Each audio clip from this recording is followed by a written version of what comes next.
बिस्मिल्लाहिर्रहमानिर्रहीम। अस्सलाम वालेकुम। आज 14 मई है और दिन है मंगल का। इस वक्त मैं मौजूद हूँ इस्लामाबाद हाई कोर्ट में।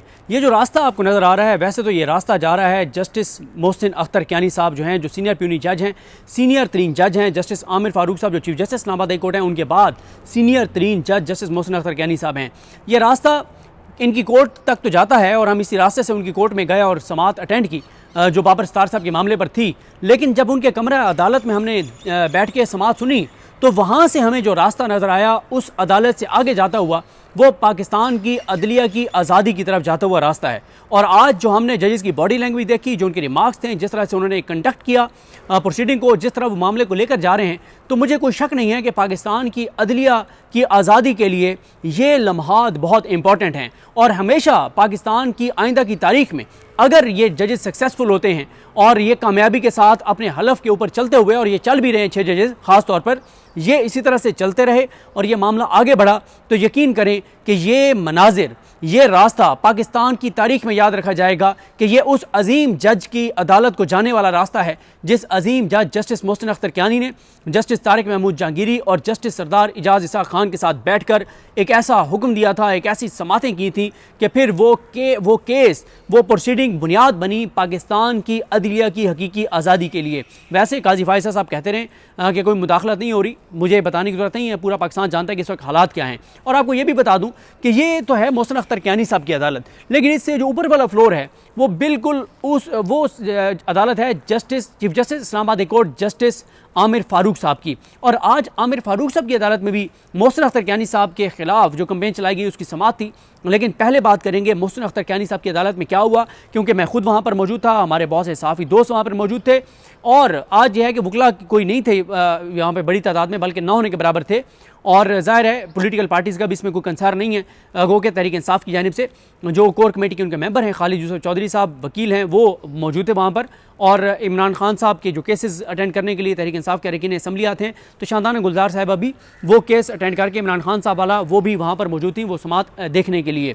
तो आज हुआ क्या, आज 3:33 पर जजेस आए और ये भी आपको बता दूं कि टोटल 12 मिनट की ये प्रोसीडिंग थी, क्योंकि आज नोटिस होने थे, आज इब्तदाई समाअत थी। और ये पाकिस्तान की अदालती तारीख में पहली मरतबा हो रहा है कि कोई भी पाकिस्तान की हाई कोर्ट जजेस के ख़िलाफ़ इस तरह की मुहिम पर कंटेम्प्ट प्रोसीडिंग को इनिशिएट करने जा रही थी, और वो अब कर चुकी है। अब हुआ क्या, जैसे ही समाअत शुरू हुई और 3 जजेस आकर बैठे, तो मोहसिन अख्तर कियानी साहब बैठे थे, उनके लेफ्ट साइड पर तारिक महमूद जहांगीरी साहब बैठे थे और राइट साइड पर सरदार इजाज़ इसाक खान साहब थे।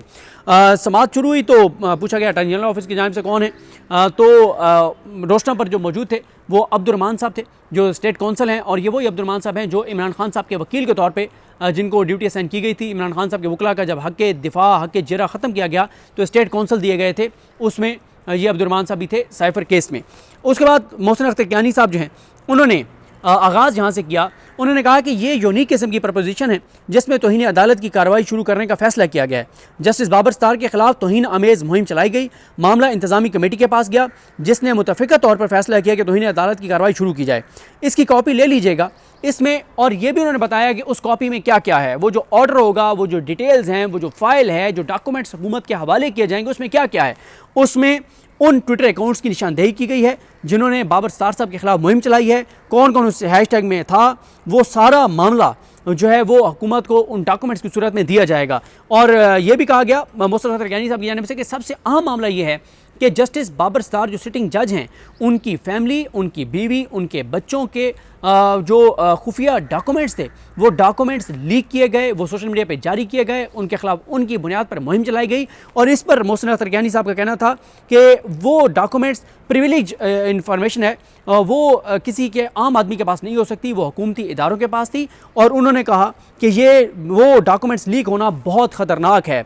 उन्होंने कहा या तो ये हो सकता है कि हुकूमती डाटा हैक हो जाए और हैक होने के बाद कोई वहाँ से डॉक्यूमेंट्स चोरी कर ले और लीक कर दे, या यह है कि हुकूमती इदारों की मिली भगत से उनके मिला के हुकूमती इदारों ने खुद वो डॉक्यूमेंट्स लीक किए, जारी किए, दिए किसी को, और हुकूमती इदारों ने खुद एक सिटिंग जज के खिलाफ मुहिम चलवाई। और मोहसिन अख्तर कियानी साहब ने यह भी कहा कि इस चीज़ का तयन हर सूरत में किया जाएगा कि डॉक्यूमेंट्स सोशल मीडिया तक कैसे पहुंचे। और उन्होंने कहा कि इसके लिए कोई रॉकेट साइंस नहीं चाहिए, इसके लिए बड़ा आसान है, टेक्नोलॉजी का दौर है, बड़ी आसानी से पता लगाया जा सकता है कि जजेस की प्रिविलेज डॉक्यूमेंट्स इंफॉर्मेशन कैसे लीक हुई, कहां से लीक हुई, और इस मामले को मंतकी अंजाम तक पहुंचाया जाएगा। ये इस अज़म का इजहार किया जस्टिस मोहसिन अख्तर कियानी साहब ने।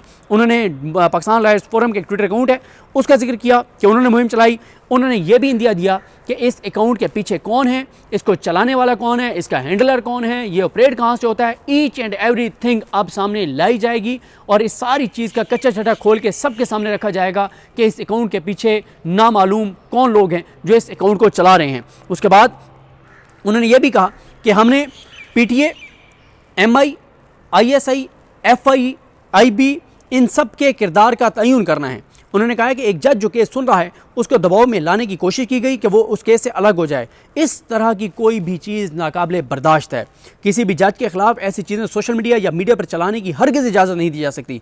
ऐसा नहीं हो सकता कि इन हथकटों के ज़रिए जजेस को दबाव में लाया जाए। बहुत सख्त बात उन्होंने की है कि अगर कोई समझता है कि इन हथकंडों के ज़रिए जजेस को दबाव में लाया जा सकता है तो अब ऐसा नहीं चलेगा। उन्होंने कहा कि इन तमाम सवालात के हल के लिए, जवाब लेने के लिए इस कार्रवाई का आगाज़ किया जा रहा है। अब सवालात क्या हैं कि ये मुहिम किसने चलाई, डॉक्यूमेंट्स किसने लीक किए, मुहिम किसने चलाई, मुहिम चलाने वाला कौन था, कौन उनको डॉक्यूमेंट्स दे रहा था, हुकूमती इदारों ने इस पर क्या किया और आइंदा इसकी रोकथाम के लिए क्या किया जा सकता है। ये वो सवालात हैं जिसके गिर्द ये कार्रवाई सारी घूमेगी। उन्होंने कहा कि सबसे आम सवाल यही है कि जज के टैक्स और ट्रैवलिंग के जो खुफिया डॉक्यूमेंट्स हैं वो कैसे लीक हुए।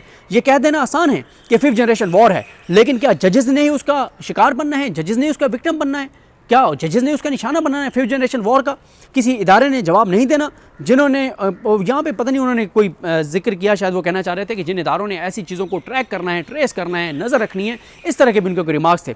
तो उसके बाद उन्होंने कहा कि इदारों के रोल का तयन करेंगे, माहिरीन की खिदमत ली जाएंगी ताकि आइंदा कोई शख्स या इदारा किसी जज के खिलाफ ऐसा ना कर सके। उन्होंने कहा कि जजेस तक रसाई की तो किसी की ज़रूरत नहीं है और हम कहते हैं कि आइंदा हम ऐसा एक चीज़ सेट करें कि आइंदा कोई ऐसा करने का सोचे भी नहीं। अगर आइंदा कोई ऐसा कुछ करेगा तो उसको इसका सबक मिल जाएगा, उसको सबक सिखाया जाएगा। अगर कोई आइंदा किसी जज को इन्फ्लुएंस करने की कोशिश करेगा, जज पे दबाव डालने की कोशिश करेगा, किसी केस में मनपसंद फैसला लेने की कोशिश करेगा। उन्होंने कहा कि एक और बात बड़ी इंपॉर्टेंट उन्होंने की, उन्होंने कहा कि अगर किसी के जहन में ये है कि हम निचले एहलकारों तक मामला ले जाके और इसको क्लोज कर देंगे, ऐसा नहीं है। अब ये मामला इदारों में बैठे हुए हाईएस्ट पोस्टों पे बैठे हुए लोगों तक जाएगा, टॉप लोगों तक ये मामला जाएगा।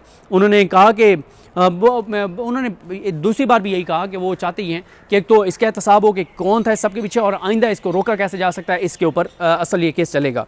अब नोटिस किस किस को हुए? अटॉर्नी जनरल पाकिस्तान को नोटिस हुआ है, PTA को नोटिस हुआ है, FIA को नोटिस हुआ है, साइबर क्राइम को ख़ास तौर पे हुआ है, साइबर क्राइम के जो हेड हैं उनको हुआ है, IB को हुआ है, ISI को हुआ है। अच्छा, यहाँ पर उन्होंने CTD का जिक्र किया। अब पता नहीं CTD का वो जिक्र कर रहे थे, वो अलग डिपार्टमेंट है, या ISI में जो काउंटर टेररिज्म विंग है उसका वो जिक्र कर रहे थे, लेकिन उन्होंने CTD कहा। या उसके बाद सेक्रेटरी दिफा जो हैं उनको भी नोटिस किया गया है। और साथ ही उन्होंने कहा है कि इन इदारों के पास जो इंटेलिजेंस एजेंसीज हैं, इनके पास एक्सपर्ट्स हैं, उनकी खिदमत ली जाएंगी और वो जो खिदमत उनकी ली जाएंगी वो आके बताएंगे कि कैसे कैसे ये सारी चीज़ें इनको ट्रेस किया जा सकता है।